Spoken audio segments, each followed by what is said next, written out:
નખત્રાણાનો યુવાન રામશંકરભાઈ જેપાર મારવાડા ઉંમર વર્ષ 36 ગુમ થતા પરિવારજનોએ તેની સતત શોધ ચલાવી ચિંતાતુર બન્યા હતા। 12 વર્ષ પહેલા પરિવારજનો સાથે જૂનાગઢ યાત્રાએ ગયેલો યુવાન ત્યાંથી ગુમ થયો હતો।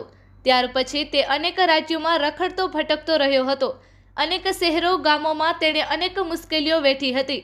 આખરે તે 2 મહિના પહેલા સુરતના આશીર્વાદ માનવ મંદિર માનવ સેવા ટ્રસ્ટ સેવાશ્રમ મધ્યે પહોંચ્યો હતો।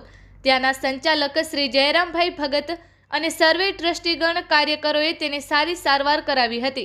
જિલ્લા કાનૂની સેવા સત્તા મંડળના સિનિયર પેરાલીગલ વોલેન્ટિયર પ્રબોધ મુનવરના માર્ગદર્શન હેઠળ માનવ જ્યોતના સામાજિક કાર્યકર રીતુબેન વર્મા સુરત આશ્રમની મુલાકાતે ગયેલા ત્યારે નખત્રાણાના આ યુવાનને સાથે ભુજ લઈ આવ્યા। માનવ જ્યોત દ્વારા વોટ્સઅપમાં આ યુવાનનો ફોટો અને વિગત કચ્છના જુદા જુદા ગ્રુપોમાં વાયરલ કરવામાં આવેલ।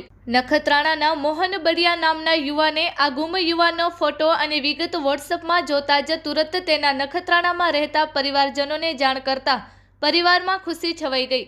તેના ભાઈ તુલસીદાસભાઈ જયેશભાઈ સુમિત શ્રી રામદેવ સેવાશ્રમ પાલારા કચ્છ મધ્યે પહોંચ્યા હતા।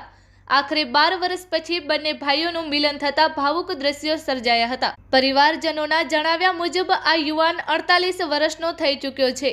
નારાયણ સ્વામીના ભજનોના શોખીન આ યુવાને 350 ભજનો કંઠસ્થ કરેલ છે।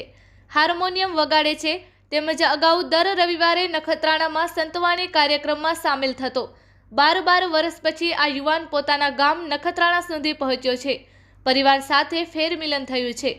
માનવતાના આ કાર્યમાં પૃથ્વીરાજસિંહ જાડેજા, આનંદ રાયસોની, સહદેવસિંહ જાડેજા, દીપેશ શાહ, પંકજ કુરુવા, દિલીપ લોડાયા તેમજ દામજીભાઈ મેસેરી, વિનોદ મહારાજ સહભાગી બન્યા હતા।